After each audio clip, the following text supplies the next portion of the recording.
Hey everyone, welcome back to another episode of Shake Sales. I'm your host, the sales evangelist at Mailshake, Maggie.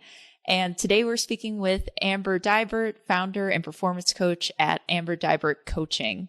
And I'm super excited to talk with her today. I know I say that every episode, but we have some great people on here, but specifically because we're talking about something that's really topical right now and coming up, which is the Great Reshuffle. And we're delving into navigating imposter syndrome through that. So we'll learn a little bit more about that. But Amber, thank you so much for being here today. Do you mind taking some time to Do you mind taking some time to introduce yourself? Of course. So my name is Amber Deibert. I work with the top 1% of sellers and helping with their mindset. If you feel like you are the biggest thing getting in your own way, then I help you get out of your own way. There's nothing more frustrating to me than people who aren't living up to their potential, because it's absolutely changeable, of changing the way you think about things, changing your beliefs about yourself, so that if you already know what you need to be doing, you're just not doing it. Like, that's my sweet spot. Amazing. And there's so many sellers I talk to, and I sometimes get in my own way too. So I think this is going to be really beneficial for anyone listening out there that has had those thoughts before. And I know in sales, it's common because we kind of deal with some rough stuff once in a while, especially some things that can kind of F with our minds. So I'm excited to talk with Amber, and to get right into it, I really want to focus on this term that I've heard you use. I don't know if you're the one that came up with it, but I really like the way that you put it, is the Great Reshuffle. So can you tell us a little bit more about what that is and what's going on with it right now? Yeah, totally. So I feel like probably, 6 months ago or so, people kept talking about this Great Reshuffle where everybody was switching jobs. It was pre-recession conversations. Everything was great. We're coming out of the pandemic and everybody was switching jobs. And so now we're a few months out of that. And what I'm seeing is that now everybody has new jobs and they're adjusting to the discomfort of learning a new role, learning a new position, maybe a new industry, a new product, and figuring out their new sales motion in this new place. Got it. Yeah. So a lot of imposter syndrome obviously can come up from that too. So what are some trends that you feel like sellers are going through when they're getting in these new jobs with all these things that are going on in the market? Yeah. So I guess I should probably define imposter syndrome really quickly. Imposter syndrome shows up when you're in a growth phase. Some people don't know what imposter syndrome is, but imposter syndrome it comes in 3 flavors. It's either that you feel like a fraud, you feel like you're making it all up, people are going to find out that you don't know what you're doing. The second one is that you feel like you just got lucky. You were just in the right place at the right time, and the people who put you in that position didn't know what they were doing. And then the third one is that you downplay all your achievements. You feel like anybody could have done what you did. It wasn't that big of a deal. There's nothing special about you. And all 3 of these combine to create what's called imposter syndrome, which is this feeling of like, I'm not supposed to be here. They're going to find out that I'm not supposed to be here. And actually, I'm not qualified to be doing what I'm doing. And at any moment, the shoe's going to drop, or this is all like, the bottom's going to fall out and I'm going to be stuck with no job. So it's interesting because with the Great Reshuffle, everybody switched jobs. So now, not everybody, but most people are in a new role. And so they're feeling the discomfort of learning this new role and feeling like I'm making it all up. I feel like an imposter. People are going to find out. And now lay on top of that, all the layoffs that are happening. Every one of my clients is worried that they're going to get laid off, worried that they're going to lose their job. And so by downplaying their achievements of like, I'm not that special, there's nothing different about me, that I don't necessarily deserve what I have, you layer on top the discomfort of learning a new job, the worries about the recession, the worries about the layoffs, and feeling like a fraud, feeling like you don't know what you're doing. And it just creates this huge cluster. Yeah, no, absolutely. I mean, just in general, like you said, starting a new job, I feel like there's probably, I mean, not everyone, but I feel like most people kind of get a slight sense of imposter syndrome when they do start one, even if they were really successful at a company before. But then you add all of these other things in the mix that are, I mean, just shocking for someone who has been in their job, for example, for myself for the last 3 years. It's still a little uneasy. So it's a lot kind of going on. And yeah, I guess like what are some things that are coming up for your clients, I guess, like in these positions where they've switched jobs? Like, what are some things you're hearing them say? So a lot of it is just classic imposter syndrome. Another thing I didn't mention about imposter syndrome is that imposter syndrome also is very prevalent with people who feel like they're the odd one out. You're going to have some form of feeling like the odd one out, whether it's you're the only person with your background on your team, you're the only person who looks the way you do, you're the only one of your gender, the only one of your race, the only one of your orientation. You have a different experience than everybody else does. I work with a lot of white males who feel imposter syndrome, and one of the real primary reasons is that they didn't study sales in college, or they didn't finish college. But it's so funny because nobody studies sales. No. People are like, well, the term that I hear over and over again is I didn't come from a traditional sales background. And somebody please tell me what a traditional sales background is, because I don't think it exists. There's no degree you can get in sales. And so people have all these ways of feeling like they're the odd one out. They don't belong where they are. And that creates a lot of imposter syndrome. And it's interesting that you bring that up. Like, I haven't come back from the background of a traditional sales background. Do you feel like, I almost feel like it's kind of meta, like that's maybe the reason why people are feeling imposter syndrome, is because there is no clear path of like becoming a great sales. I mean, oh, that's such a good point. Right? Because like, there's a path. So everybody's like, well, I didn't take the path. Like, what's the path? There's no path. Yeah, but I felt it too. And I've said that myself, like switching from a non-SaaS sales role to a SaaS one. And I'm like, well, I've never been in SaaS before. And then I'm like, well, this is an entry level role. Like, I hope the other people haven't been in SaaS before or whatever. But I felt that imposter syndrome too. Like, I've never learned software before. And it's like, yeah, most sales reps hadn't before they worked in SaaS. So, So that's a big problem right now, because a lot of people who switch jobs are trying to learn a new product. They're trying to learn a new company. It's a different sales motion. We're still mostly remote. They're not selling in person. They're not sitting next to their team. They're not in an office learning from hearing other people on calls, being able to bounce ideas off of other people. And so it is creating a lot of extra stress, I think, for a lot of sellers. Yeah. And I don't want to derail us too much, but you brought up a good point, remote work. What would you say is like, I mean, the question seems obvious of, do you feel like remote work has a even higher kind of like chance of you having imposter syndrome? But what would you say is like the, that gives it like people more imposter syndrome working remote? I think it is that it creates more of the sense of being the odd one out. You don't go to lunch with your peers. You don't sit next to them. You don't talk to them about what shows you're watching. And so you feel like you feel like you don't belong as much. Like you feel like everybody's hanging out without you, when really everybody on the team feels the same way. So I think it creates a lot more. And by the way, I'm a huge fan of remote work. Me too. I think it's fantastic. I think the flexibility that allows you is fantastic, but it does kind of isolate you. And I think when you feel isolated, you start to have thoughts about yourself of like, well, other people don't like me, or like, I'm not friends with them, or like, I don't know, you kind of like count yourself out. Yeah, they don't deal with the same things I do, or the same rejections.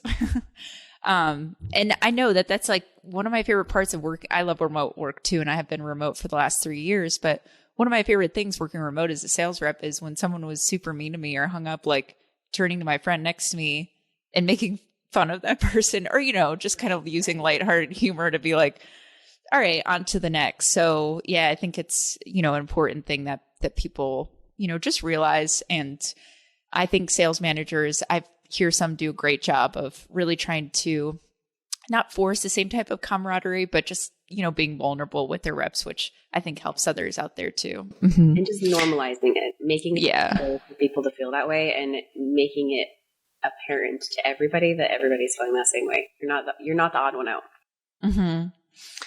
Absolutely. And yeah, we've talked about, you know, people that are getting into these roles, they get these new jobs, and, you know, they're feeling imposter syndrome right now.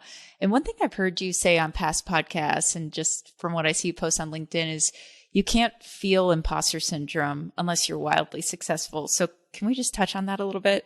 Yes. Louder for the people in the back. Yeah. Here's the thing about imposter syndrome. there are people who come to me and they're like, I felt imposter syndrome for so long. I think it's just part of who I am. I'm just the subpar human. They don't say that, but I know they're thinking that.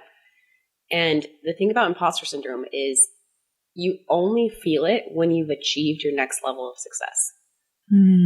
So you probably felt like an imposter the first time you were out prospecting. Like, I don't know what I'm doing. I've never done this before. This is a skill that I don't have. And you feel really uncomfortable as you're going about it. But you would never be able to experience that level of discomfort if you hadn't got the job. Yeah. If you hadn't been promoted, if you hadn't got a new job, if you got a new project, a new role. And so, like, first and foremost, the only way you can feel imposter syndrome is if you're a wild success. If you're the kind of person who's complacent and stays in the same role for 20 years, you'll never feel imposter syndrome because you're not growing. So from the way that you just put it, it's scarier to not feel imposter syndrome. For many of my clients, right? So I work with people who are like, I felt imposter syndrome so much. I'm like, well, what I know about you is that you're very driven and you are like immune to being complacent. Not immune, but you hate the idea of being complacent. Complacency to you feels like a death sentence, and you want to grow and you want to learn. And so what I love to tell my clients is when you feel that imposter syndrome, that's a sign to you that you're in your sweet spot. You're growing. It's no longer a problem. It's like a sign to you, like, this is the kind of person I am. I love to learn. I love to grow. And so I feel a lot of imposter syndrome, and that's okay. And it's a sign to me that I'm in my sweet spot. This is exactly where I want to be. Yeah. Wow. That's amazing. And I love the way that you reframe it like that is, yeah. And it's almost, like I said, it's scarier to not feel that imposter syndrome because then you just know that you're being complacent or maybe you're not taking those risks because of the fear of it too. And you're just sticking with what might be easier to you or feel more comfortable. Yeah. Like there are people who like to be complacent, and thanks for them because the rest of us want to keep growing, and we need somebody to keep doing those jobs. Like, it's totally fine to be complacent, but if you're the kind of person that feels imposter syndrome, you're not the person that wants to be complacent. Yeah, absolutely. No, you put it really well there. And so talking about the first step of like reframing it. So people identify that they're feeling these feelings of imposter syndrome, reframing it, just like you beautifully said, of that you're wildly successful. And I'm excited most to hear about this, but what are some steps that sales reps can do right now or use right now to help overcome this imposter syndrome at this time of the Great Reshuffle? So I think a lot of it is just reframing the way you think about it mentally, which is great for me because I'm all about, like, to me, thinking about it differently is way easier than like actually doing exercises to overcome it. There is one exercise you can do, which is writing down all your achievements. If you're the kind of person who downplays a lot of your achievements or felt like it was just luck that you got where you are, make a list of all the things that you actually did to achieve the success that you've had and reflect on that. And when people think about downplaying, they'll say like, well, anybody could have done it. And that actually is true a lot of the time. But the thing that's not true is that not everybody would do it. Not everybody would go through all the hard work and all the difficulty and all the challenge and struggles that you went through to achieve the success, even if they could have, right? So that still differentiates you. The other thing I really like to think about with imposter syndrome is I love to compare, because I feel like it's mental growth, and I love to compare it to physical growth. If you, let's say you're like killer at CrossFit. You're so good at CrossFit. You're in your element. You're in your zone. And then you get thrown into a Zumba class. And suddenly you feel very uncomfortable. Like, I'm the odd one out. I don't know what's happening here. Like, I shouldn't be here. People are going to find out that I don't know what I'm doing. They're going to kick me out of the class. And you feel very uncomfortable. I think that the discomfort that you feel in a new job is same as the discomfort you feel if you're doing a new workout. And what I love to think about is I love to compare imposter syndrome to the feeling of soreness you get in your muscles. Like, you know that a workout went well if you feel kind of sore after. And depending on the level of soreness, usually for me, I'm like, oh, yeah, it's working. Like, I worked hard and it's working. And I think about imposter syndrome being the equivalent of that muscle soreness. The soreness is not comfortable. It's very uncomfortable, but it's a sign to you that it's working and that you are in your sweet spot. And I think of imposter syndrome as the same way. I think what the misconception is, or where people go wrong, is that they frequently use imposter syndrome to confirm the fears that they have about themselves of, I'm not good enough, I'm not cut out for this, I'm not going to be able to be successful. And the imposter syndrome shows up and they're like, see, there you go.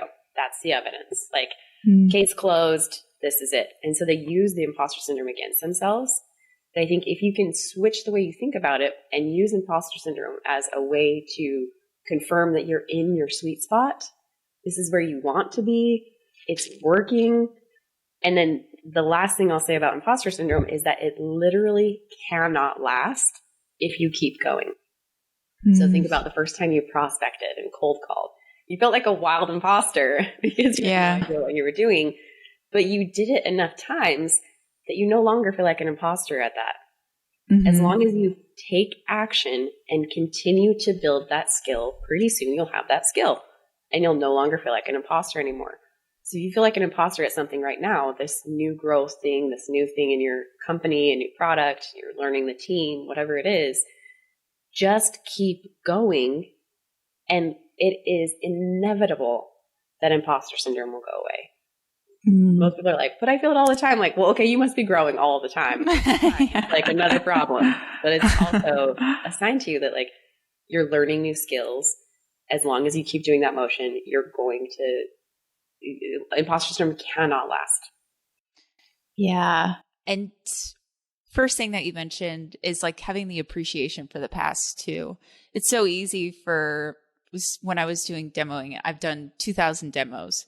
I would still get imposter syndrome if there was a new feature we had. Like it would drive me nuts. Like, oh my gosh, I don't know how to demo.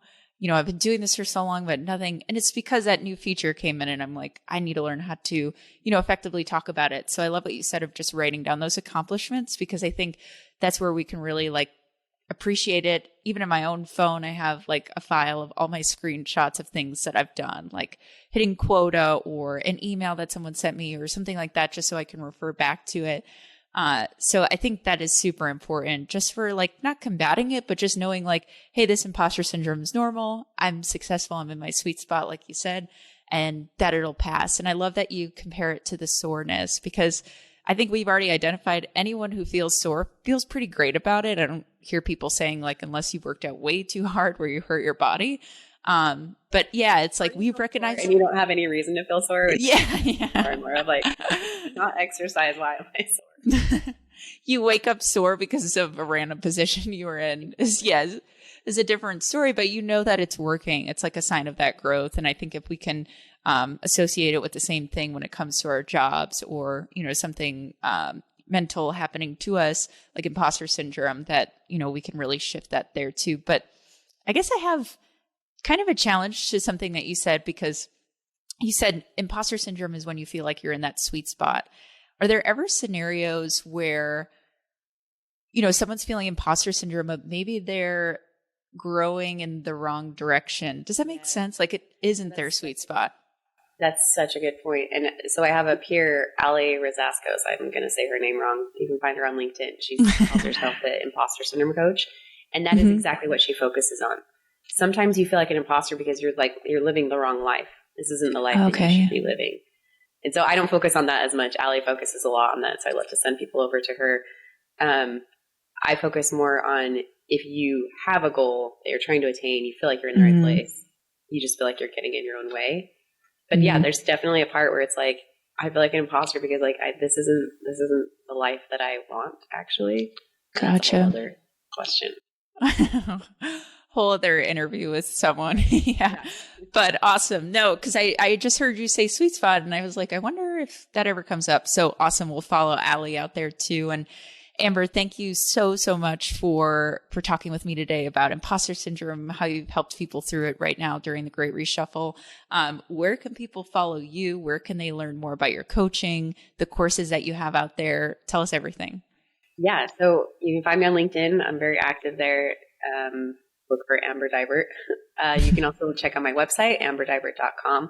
And then I also have a course that will teach you everything about how to manage your mindset. And you can find that at manageyourmindset.io.